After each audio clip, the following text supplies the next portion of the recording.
Scotland's most crowning jewel is undoubtedly its capital city, Edinburgh.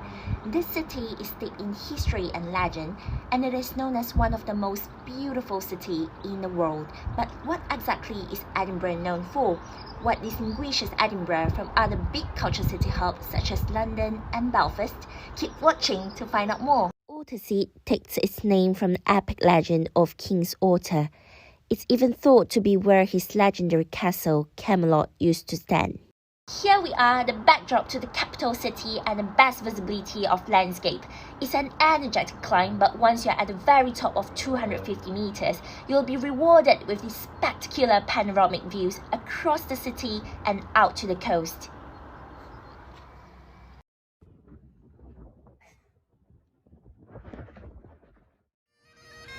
Edinburgh is famous for its mesmerizing architecture, and there is no better example of this than the Old Town and New Town.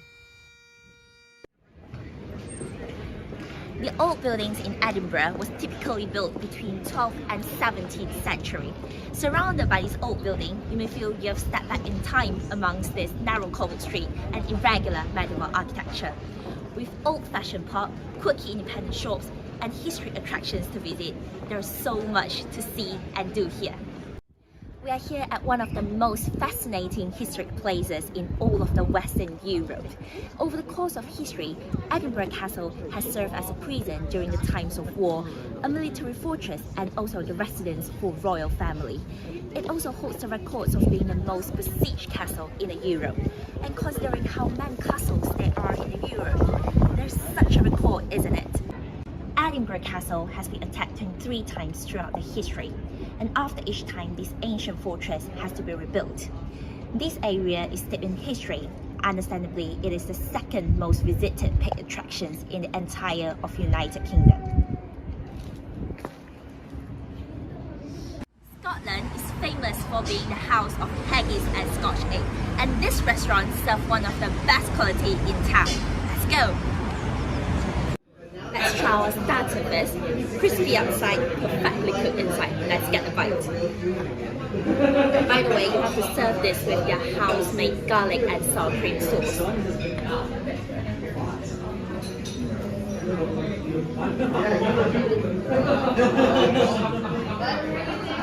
Nothing so special. It's just a deep-fried egg, but still, you have to try it because this is how let people know you have been to Scotland. What's next? Haggis. If you know, you know. The ingredients of making it don't really sound that appetizing, yet it's really made of sheep liver, lung and heart. And according to Scots, you either love it or you hate it. So, do you want to have the first bite? Okay, fair enough. I'll go ahead.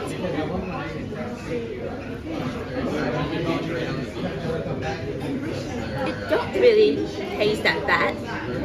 The taste of pepper and spiciness kind of covers up the umami taste. And they usually serve with nips and tatties, which is how Scots call mashed potato and turnips. The new town of Edinburgh was built between 1766 and 1820, and architecture are mostly Georgian neoclassical, with the inspiration taken from the building of ancient Greece. The streets here are much wider and straighter, and they are very grand and elegant. Since we are at a new town, I think there is a mission we have to complete.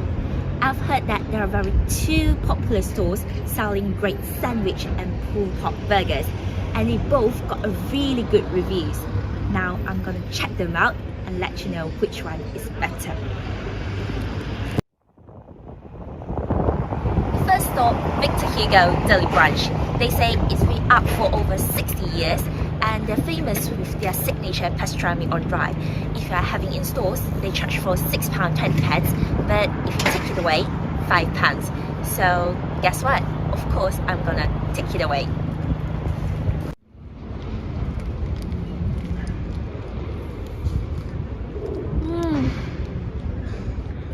I really love hot food in the cold weather.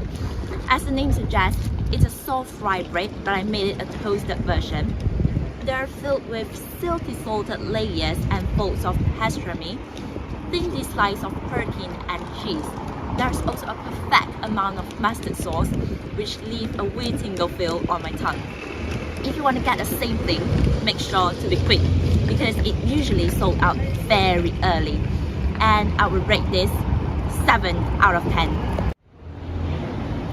Scottish hot roast oink. They have 3 different sizes for their burgers, but just to be fair, we'll choose the similar price with the previous one, which is the biggest one.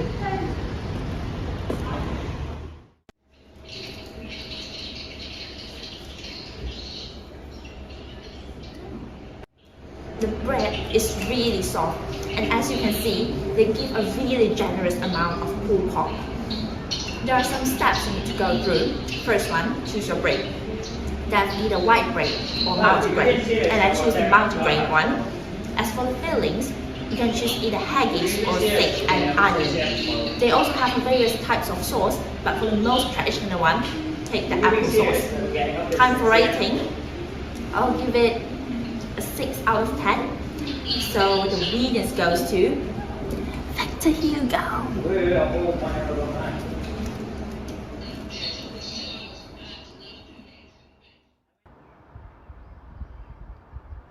The city of Edinburgh is majestic, and I'll say I fall in love with this charming city. It's not a big town, but I'll say everything here has been carefully crafted. Its building, mountains and river. I've went up to Ottersea and Edinburgh Castle, and a strong wind from the Fourth Bay has almost blew us away, which I think it left me an unforgettable memories. It's my pleasure to get to visit this pleasant scenery on my own, and the beauty here has a strange power that makes you linger. And I think this is your time to come here and explore yourself and make memories in this wonderful city. Is there anyone mentioned roast to you? For those who are addicted to seafood, you will find different sceneries in every different street. You will lose a few hundreds or millions. It's slightly different from the coffee I've had as usual.